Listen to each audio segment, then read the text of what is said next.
Presents by Taj Studio. Taj studio पेश करे थो सिंधी गीतन जो हीरो वफा करम अली मंगसी।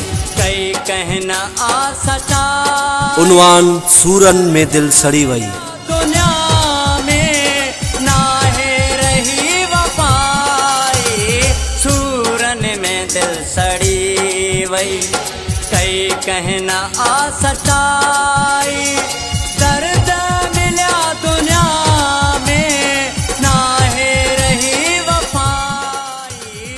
सो याली मदद आवां जो पंहिंजो फनकार वफा करम मक्सी। जीअं त मुंहिंजो न्यू एल्बम 2019 ताज स्टूडियो में थी रहियो आहे। मुंहिंजे एल्बम जा सिलेक्शन शाइर आहिनि उदासी अली मुराद मक्सी, नादर अली मक्सी ऐं अब्दुल अमीन पतूजो। ख़ासि तावन उस्ताद पांधन जोखियो साहब ऐं आबास अली मक्सी।